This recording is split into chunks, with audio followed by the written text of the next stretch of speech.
Hi dear students, I hope you are all enjoying the DAMS TBT 2020 which is ongoing, and I hope you are enjoying the integrated learning that we have introduced in DAMS. And today, as it is a customary thing in the DAMS DVT to be done, we do it every year for probably last 10 odd years now, I'm losing count now, that we always come up with some messages for the students during the DAMS DVT. So today, me and Deepthi were thinking like, what should we tell you today which will make most sense to you? What would and then we thought about it that, where we started in our own lives and where we have reached right now. And what is it that we would want to tell our own younger selves? Like, I always want to, look at the perspective of a student from the viewpoint of my being a student. When I was a student, what would I want to know? And what is it that I know right now? If I could tell my younger self today, I could make a bigger difference. So I thought, today we will come to you with some components. These are the components which are, the closest to my heart or closest to Deepti's heart, where we are, this is, what we feel has made the maximum impact, the maximum difference in, our own career crafts in life. So I thought, today we'll share with you that, insight, those components. So I have called this as the magic formula to success, to, so that we can give you an idea from our side what we feel you should know today, what would help you most in the next 2 3 months, next 2 3 years, and probably which will help you to reach the mark that you want to reach in the next 10 years. I'll invite Dr. Deepthi to speak on it. So hi everyone, I hope you're enjoying every bit of the DAMS visual treat. This year we thought of doing something new, as Dr. Sumit just said, something that is the need of the hour, that's something that is, keeping in mind the latest pattern of all the exams. Now, this is a big journey from where we start, from where we, and, where we want to go eventually, right? And in this journey there would be many instances when you feel like losing your purpose, losing your focus as well, and you feel distracted. So these are the times when you need to realize that you need to remember the reason why you started, right? Why you are here doing what you are doing. There is this big dream that we have always thought of when we were younger, right? We all wanted to become great doctors, and we wanted to be, maybe a leading cardiologist, a neurosurgeon, or, for that matter, any specific thing that you've really thought of right from your childhood or from your, teenage years. And this is the big dream why you started. So you have to have a purpose to your journey. You can't just be doing it because others are doing it, so we are not in this path because someone else wanted you to be in this path. You are in this path because you're selected. You have been selected by the Almighty to be in this path, and you have selected this path for yourself, right? You always wanted to be here. You wanted to have this big dream come true. And you really have to keep remembering this aspect of your journey, that why did you start in the first place. So whenever you have this desire to quit, to leave it, to be out of focus, go back to that dream that you had when you were younger. Write it on a piece of paper, put it in front of you, read it every single day, in the morning and in the night. Yes, this is very very essential. कभी नहीं भूलो कि शुरू क्यों किया, है ना? And people who remember their why, I have seen, they will stick to their fight no matter how hard they are hit, because their desire to continue is so much stronger than the desire to quit.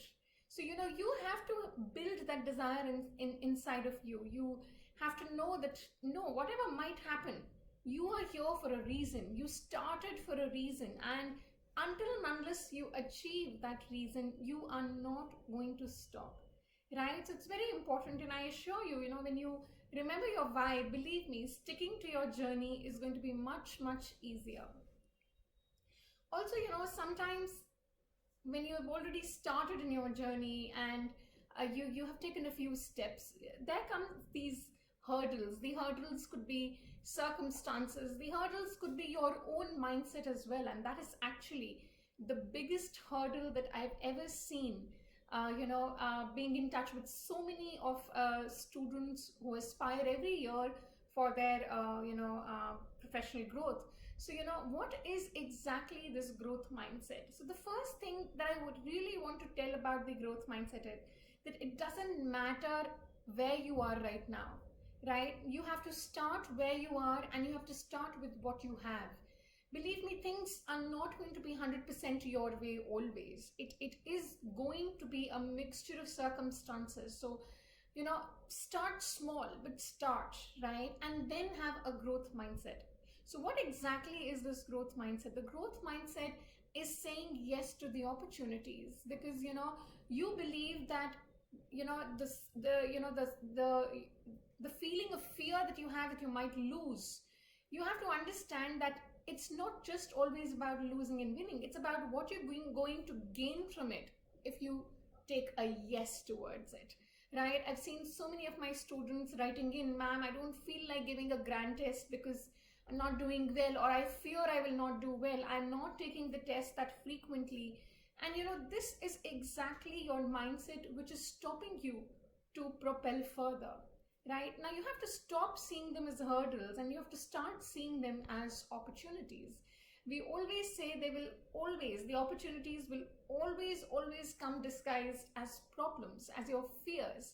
And you have to realize that once you meet your fears, you have much more to gain.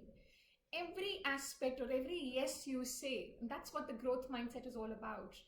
Every yes you say to your next opportunity, or for that matter, here I'm just taking it like an exam. Let's say whatever next exam is coming up, there are always going to be two parts. Do I give it? Do I not give it? Right? Start saying a yes, because you have to know that what you lose is not, by not giving it, is going to be much bigger than what you would actually think of. So take yes, give the test. Yes, meet these opportunities, and believe me, each one of them is going to teach you something new, and it is going to make you your better version from yesterday. So have this mindset कि ये सब hurdles नहीं हैं, ये मेरे लिए opportunities हैं, and I'm going to learn from it. And when I learn from every single step that I take, I am definitely in the road to improvement, in the road towards success. So these are the two things that I truly believe are very close to my heart. I never forget the reason why I am here doing what I'm doing. Okay, you shouldn't lose connect with base. Always stay connected to your base. It's so essential in whatever journey you might take, right? And the second aspect that I again feel is very close to my heart is believing in the growth mindset. Okay, it's not about losing, it's about becoming my better version every single day. Yes, and Deepti talked about a very important concept. You know what I believe is that suppose I give you a difficult concept to learn, how do you react? How do you react? I'll tell you an example. In this DVT, when we were looking at monoclonal antibodies used in various cancers, it is a tough topic. It is a tough topic. And as soon as you see something tough, you will see two kind of responses. And you cannot control the topic. Topic is tough. You cannot control it. It will remain tough. You can't control it. What you can control is your reaction to it. Now, immediately you will see in a live classroom, there will be two kind of reactions happening. One would be, who is going to remember all this? How can I remember this? It is so tough. The other would be, other person would visualize, what if I was an oncologist practicing? I would need to know all this. So why not right now? Okay, and that is where how you approach, how you react to a difficult challenge is the key to your growth mindset. I'll give you an example. When I was a medical student, I used to find PSM very difficult. Okay, I used to say PSM is so tough, I can't do this. But there was a friend of mine who said, यार सुमेर, रोएगा या हंसेगा, PSM करने में rank तो बनेगा, अगर करेगा तभी बनेगा, नहीं तो नहीं बनेगा. Like, why am I crying? Why can't I study it with fun? Let's enjoy it. Let's learn the value of public health. And I started to value the subject. I started to do very well in the subject. I ended up getting a top 5 rank in my all India exam. So what I feel is the key here is how you react to a challenge. That is what is what is growth mindset. The key here is people with growth mindset, they look at challenges as learning opportunities. They don't look at challenges as a challenge, they look at it as a learning opportunity. So that is the the part one.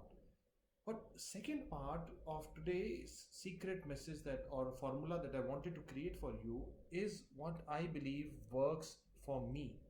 I call it magic of checklist. Now what happens is anytime I set out to do something, okay, which seems unsurmountable, which seems big, which seems impossible, what I do is instead of looking at the entirety of the situation, I try to break it down into pieces. Like for example, suppose you are doing a project, or you're preparing for the next exam, or you're preparing for your aims exam. It's always a good idea to break it into pieces, and then do the most approachable, the pieces that you feel, okay, this is what I'm good at, I can do them very fast. Do them first. You will start getting confidence, and you can gradually cover the other parts, and you will be able to cover the whole thing. This is what I call it as breaking the bigger target into smaller pieces in a checklist. The second component of the checklist is the time boundness. Now let's imagine now. Suppose you are planning for the next 3 months. Okay. Suppose you are planning for the next 3 months for your NEET PG exam, and you're thinking about, this is such a big syllabus. What am I going to do about it? It looks unsurmountable. It looks so difficult. What to do? But if I was in your place, what I would do is I would first lay down the broad headings of each subject. Then what I will do is, listen to me, I would now chalk down the most important topics in each subject below it, that this is what I'm going to do in the next 3 months. Whatever others are doing, let them do, but I will do this much. And then what I'll do is I'll read those topics from my class notes, check mark, and I'll start finishing the topics. It is still possible, even if you start right now, it is still possible to do well in the NEET PG exam, but provided you go onwards with a process, not random. Your process has to be that I need to have a checklist that I'm going to finish. I'll give you an example of the process. Now in this DVT, I wanted to do, and I'm so happy that we are going in that track. I wanted to do something that, we've been teaching you different subjects in our classes. Like, you've been learning neuroradiology from me, neuroanatomy from an anatomist, neurophysiology from a physiology teacher, neuropharmacology separate, neurology separate, pathology separate, like this. Now, when I was a student, I want you to understand that what is my mindset behind this. When I was a student, what I used to do was, in every of my notebook, okay, very, very simple to do, in every of my notebook, I used to put a sticker. Like suppose this is my physiology notebook, I would put a sticker saying neurophysiology here, which would be orange in color. Okay. And then there will be a sticker of mine in my pathology notebook, which would say neuropathology, orange in color. And then radiology, neuroradiology, orange in color. Like this, I would have spread my orange colored stickers in my 19 notebooks. Now what happens is, this is how I study. In my first run, that means like till October, I go subject wise, because that is how you will go in the first go. You cannot go system wise in the initial go, because that is not simple. Because if you don't know different components, how will you see the integration? To see the integration, you have to see the different components. That means connecting the dot happens when you look backwards. Today, when you're looking backwards, it is making sense. So what I used to do is, and that is what I feel made a huge impact in my ranks, in my own time, and in the years, 2 decades that I have mentored different students, is that I show them how to connect towards the end. And this is what my purpose of this year's DVT is as well. I want you to see the connect. When you look back now, you're able to see the connect. So that is the connect that I used to do, that my notebooks would have an orange color sticker telling me where all neurology is. Now, if I want to revise neurosciences, what I will do is I'll open in this copy, this copy, this copy, this copy, and I'll be able to revise the entire system. That is how you can make an organized behavior. Checklists help you to create an organized behavior. Looking back and connecting the dots help you, build an organized behavior. And what I've seen is that there are people who work very, very hard, but they are very disorganized. but then their results will not be, especially in a competitive exam. In a competitive exam, you need to have that organized behavior, that compartmentalized behavior.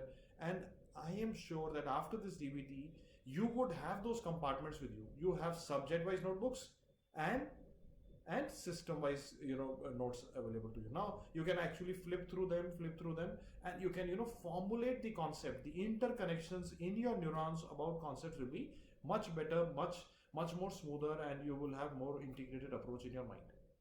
The second thing I wanted to talk to you was that we need to search for understanding. Now, in the past, I have seen that whenever people talk about competitive exam or multiple choice questions, people always talk about memorizing. And I keep seeing people who say, "Sir, tell me some mnemonic about it, tell me some memory technique, how to improve my memory." There will be people who would, tell you how to improve your memory by this technique, that technique. That's okay. That is okay. But let's understand today in medical science, when we are at the postgraduate level, now see the difference here.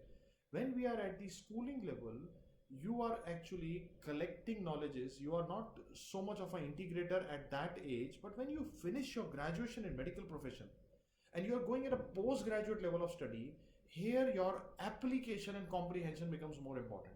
Okay, and this is what the changes in medical education in our country would be. This is the change which was reflected in last year's NEET PG exam. This is the change which was reflected in the last MCA screening exam. The questions are no longer about rote learning, they are about understanding. And that is where, I tried my best in this DVT to, get, and, we're still going on with this. And we are, every night we are talking to each other, all the teachers, to orchestrate that understanding that, okay, if somebody understands the anatomy of basal ganglia, and if you tell him the function at that very moment, and I show them the radiology image at that very moment, and we show you the treatment and the manifestations, what sense would it make? And that is what we're trying today. Seek understanding. Don't seek memorizing. Every time you feel as an undergrad or as a postgraduate, you feel कि याद करना है, गलत है, याद नहीं करना, समझना है. Okay, I'll tell you. Okay, so tell me, याद करना है, नहीं, समझना है. Okay, so you have to correct yourself. It is not about memorizing, it is about understanding. I'll tell you how to do it. I'll tell you our simplest formulas. Few of the things that have helped me understand things are, number one is that whenever I encounter a tough concept, I try to teach it to myself or to teach it to somebody as if I am, explaining to a novice. You can do it on a, today it is so beautiful. You can actually record your own voice on the phone. Okay, instead of using phone to download hundreds and hundreds of things, you can actually use the phone to record your own voice. For example, suppose today you learn about some complicated alkalosis acidosis formulas. Please speak those, explain it to yourself in your own words and record it with the phone recorder and hear yourself back. Okay, you will find the flaws. You will find, when you hear yourself back, you will find the deficiencies. You will know what you have not understood and what you were bluffing at. And next attempt when you do it, you will be much better because now you would have understood. And what I've learned is, once you understand something, how do you understand something? You have multiple areas in your brain activating to create an understanding. It is not like only the hippocampus, only the memory area. Understanding is far more deeper than that.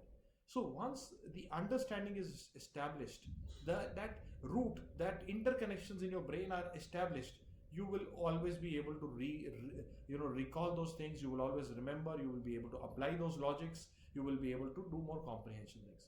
So tell yourself, correct yourself. If you are thinking about memorizing things, correct yourself. Tell yourself, नहीं, मुझे नहीं याद करना, मुझे समझना है. Okay? If you change your personality with this, you will always win. You will always win. And another thing that always, works for me, and I think it should work for you also, and I keep telling all the children, in my class also, in my lecture also, somebody would be saying, "So thak gaye," मैं बोलूँगा नहीं, अभी नहीं, अभी थोड़ा और पढ़ेंगे. So if I find some students would say, "Sir, I'm tired," I say, "नहीं, अभी नहीं, अभी नहीं. We need to stretch our limits. We need to stretch them." Now what happens is, suppose this is what you want in life, and this is where your comfort zone is. Now, you're comfortable with, maybe studying 2 hours a day, but what you seek, what your ambition level is, needs you to study 5 hours, maybe, let's assume. Okay. So what is happening is, what you seek is outside your comfort zone. But you can't make it happen in one day. You are a person who is used to studying 2 hours a day. How will you study 5 hours in one day and then you leave it after that? That doesn't lead to success. Success needs consistency. So what I want you to do is stretch your limits every day. You will see that every session, every lecture, you will see teachers will keep telling थोड़ा और अभी stretch करते हैं, अभी और करते हैं. So you gradually develop a habit of doing 2 hours 15 minutes every day. Then gradually you shift to 2 hours 30 minutes, 3 hours, and then you reach to a level of 5 hours a day, and that is what your ambition level needs you to do, and you are able to do it. So seek to improve, and you will find a symmetry between what Deepti said and what I'm saying. You have to seek to improve, you have to stretch more, you have to seek to improve every day. But if it is so simple, then why people don't do it? Now, one of the things that does is that fatigue. Fatigue is something that affects our goal. Not only fatigue, boredom, and what I see is distractions. So I see three enemies of yours who are approaching you. You want to win big in life, but three enemies are coming towards you. एक आ रहा है self doubt, तुझसे नहीं होगा. दूसरा, चल TV पे IPL देखते हैं. तीसरा, थक तो गया, I deserve to see an IPL. You understand this or not? So what happens is you all these things keep playing on your mind. Self doubt, मेरे से नहीं हो पाएगा. Okay, fatigue, I'm tired. Okay, तीसरा, अब थक गया हूँ तो कुछ और करते हैं, कुछ let's seek some, and instead of seeking some creative refreshing hobby, you watch TV, or you scroll Instagram for hours and whatever. My idea is that it is not your competition which will kill your dreams. I'm telling you, it is not about competition at all. It is about how focused you remain despite having self doubts, despite getting tired, despite having distractions. So it would be like everybody gets tired. I get tired, you get tired, your competitors get tired, your future rank one is also getting tired. Lekin, are you able to persist to your goal? Are you able to stick to your goal? That is the key. This trait in ourselves is called as grit. Grit means stickiness to your goal. Despite having self-doubt, despite having physical pain, tiredness, losses, whatever may come, but you're consistent, you stick to your goal, and that is where winning happens. So you have to keep telling yourself, you have to, relentlessly you need to come back to your goal. There will be, people pushing you out to send you have to come back to it. You have to be relentlessly focused on your goal. That is the key here. That is the key. But then I also wanted to talk about something called as discipline. Now, me and Deepti, we both like to talk about discipline a lot because we feel that as mentors, that even if I motivate you today, we try our best, but then 3 days later, 4 days later, those noises of self-discipline, those noises of self-doubt, and log ye keh rahe hain, people are saying this, it would all push you down. So I always want you to see there is a trend today going on the social media where it started and where it ended. Okay, I'll just show you where it started. So these are two boys in Mumbai. You can see them, Vinod Kambli and Sachin Tendulkar. They started playing cricket together. Okay, and some of you may not even know who Vinod Kambli was. They started playing cricket together. They made big runs together. They had similar talents. Kambli was a left-hander, but it is today, when we look back at their careers, we know Sachin was far more disciplined in his approach. So the key is discipline. What is discipline? Discipline is ability to work even when you don't want to. Okay, I'm explaining it to you. So what happens is, when I seek a big dream, I want something big, I have high ambitions, what will happen now? You achieve some moderate success, and you're like, I'm tired today. Okay, I will not study today. Maybe I'll study tomorrow. And that is what happens in between average player or a superlative player or a legendary player. The key difference between them is, after achieving a moderate success, how disciplined you are. You understand this? So what happens is, it is your passion, your interest which fuels in the initial phase. In the initial phase of your journey, you have that passion pushing you. Karna hai yaar, karna hai. Okay, but then you reach somewhere. That somewhere is not the true goal. That is not why you started. But in between, now you're like, abhi itna to ho gaya na. At least I have a house. At least I have a job. And what will happen now? Then you will not seek more. And then what will happen is, you go out. So what is seen here is again discipline, grit. These are the traits of winners. Okay, and you will see it's not about talent. Talent, if you see both of them, they were equal. Probably, they will rate them as equally fabulous cricketers. But where they end up depends on grit, persistence, hard work, and discipline. Keep telling yourself. But how would you ensure discipline? We go back to that concept of checklists. Suppose, now people would not keep telling you when you become adult or you become moderately successful. People will not keep telling you, beta pad le, koi nahi kahega, beta, you're already a doctor. They will not tell you. Now, what you need is you need discipline and enforced by checklist. This is what I want to do in the next 1 week. Start doing them, start clicking on those check boxes. So I think Dr. Sumer has very importantly brought a point here which we've been reinforcing for the entire year now, especially this year, which has been so tough for everyone in all respects, right? And that is to be disciplined with your work. See, the thing is that, when you talk about a long drawn process, something that we are involved in, which is our post graduation examination, it is not a short journey. Yes, and therefore, you would realize that motivation is something which you will not have every single day. There are going to be these ups, but there are also going to be these down phases, right? Where it is so difficult to pull yourself up back again to persist in what you're doing. And if you only stick by being motivated, then that's where the problem is. Then you know what happens? When there is a low phase, it is so difficult for you to come out of the low phase, and you actually become dependent on other people for it. You seek this motivation outside. Now, it is very difficult to achieve, but yes, it is possible, right? To have this motivation from within.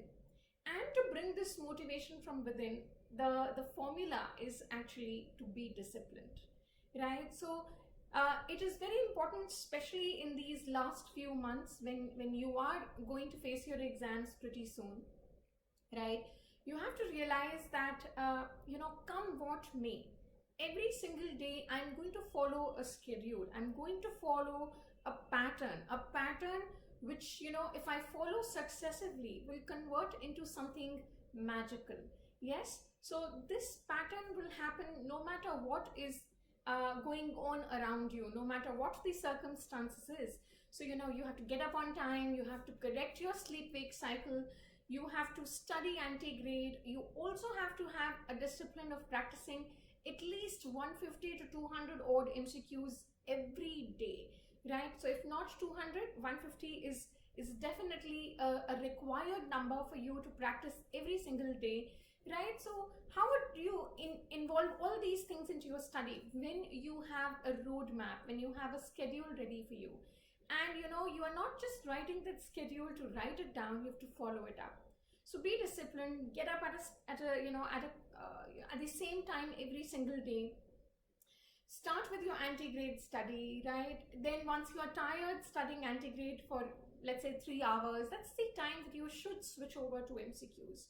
So, your day should have everything in it. Just like you do not forget to eat every day, you do not forget to, take care of your social media every single day.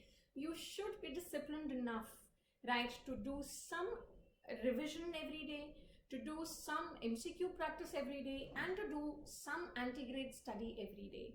These are the 3 components that I want you to inculcate, every day from now on until you face your exams. So what are those 3 components? So as I said, it's going to be revision. Yes, so you will set aside 1 to 2 hours every day to revise something. Preferably, if I follow my way of doing it, I would keep it in the night hours. Something that I would want to study, I would keep it as a revision program. I would keep it towards the night in my slog overs when I'm not very active, but yes, I want to stretch my limits. Take up a topic which is volatile for you, or take up any topic that you feel is high yielding for you, and spend time. And don't try and revise one subject. Don't think that you'll revise the entire copy. I always say divide your work into topics, into subtopics, and then try and cover this subtopic in your revision program. So don't think that you will be able to do a lot, but at least start somewhere. Start by doing 1, 2, 3 topics every single day, right? Do about 150 MCQs as a part of your discipline. It has to be there in your system. And definitely in the morning hours when you're fresh, right? Do your anti-grade study, cover up your pendencies, cover up your notes, right? Revise them.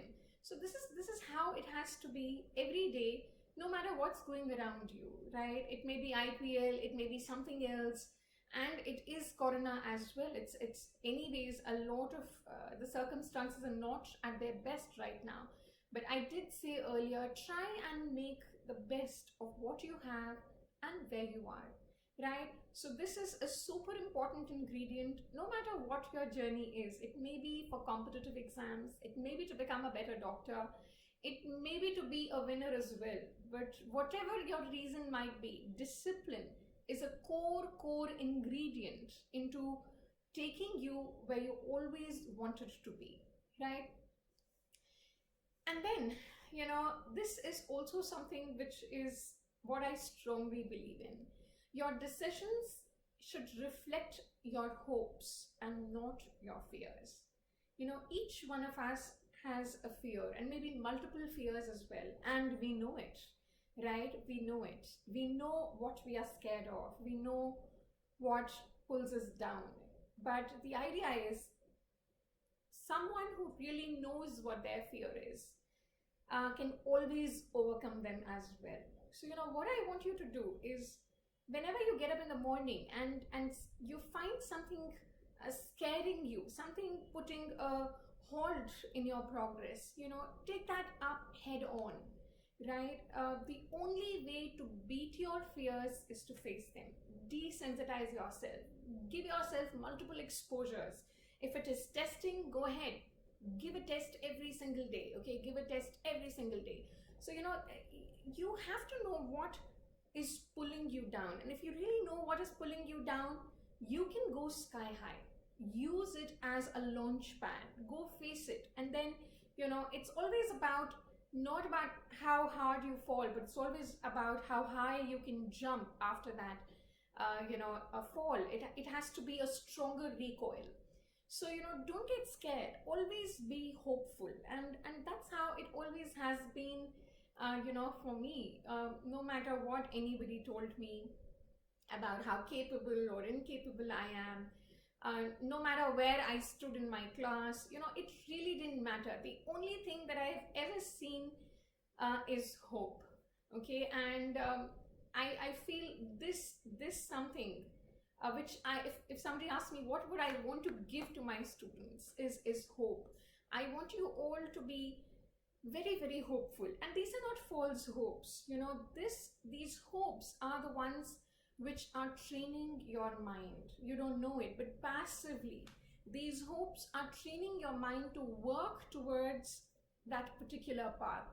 As I always said, whenever you begin your journey, or even in the middle, when you think about something, you would always have two options. And one of them is going to scare you out. The other one is the more optimistic one. It is the one full of hopes, full of a beautiful life ahead, full of success, happiness. And I always want you to believe, yes, that's the path for you. That is the path you want to take. That is the path you deserve. And, no matter what anyone says to you, you have to keep that hope. You have to know that you deserve a lot. And to deserve that lot, when you keep telling yourself that, your mind passively starts believing in it. It itself sees the good that is going to happen. It is going to see the brighter side of everything. And that itself is the inner motivation that I was talking about, right? So what is this inner motivation that I talked about earlier? It is this hope. This hope should never die down, no matter what, right? You've been given a beautiful life, and the story of life actually begins like this. We always say when a child is born that he is going to have, or she is going to have, a beautiful life. We don't know what is in store, but we believe that God has planned something great, something beautiful, something worth living. And that's what you have to continuously believe in. And I would like to call Dr. Sumer on here to add something to this particular piece that we've been talking about. And this is the area that you all need to work on. Be hopeful. Do not get scared about your exams. These are landmarks that are going to take you to the next phase of your life. So be super super hopeful. Finally, I'll tell you the key is what Deepthi has talked about, optimism. You need to be optimistic about your future. But second thing that, probably the final thing that I'll tell you here is, please think about what would you regret 10 years later, 20 years later, 30 years later. 30 years later, will you regret not watching a movie on the TV, or will you regret not becoming the kind of doctor that you wanted to become, or the surgeon that you wanted to be? You need to find out what would you regret more. And once you start taking decisions on the basis of what you would regret and what you don't want to regret, it would help you a lot in your entire channelizing of your energy towards your target. Now, what I believe is the most important two words that you would want to say at the end of your life would be no regrets. That I won, I lost, whatever, but I did my best. I did my best, I have no regrets. And the key is this, the key is not in winning, losing, that building things, or key is not in becoming somebody, but key is in having no regrets. No regrets happen when you as a person, you give your best at everything that you are trying to do.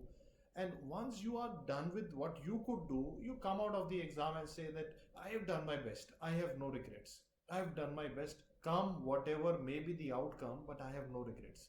This is the mantra I want to leave you with. No regrets. That should be your deciding point. We wish you all the best for your future and your upcoming exams and anything that you do in life. God bless you.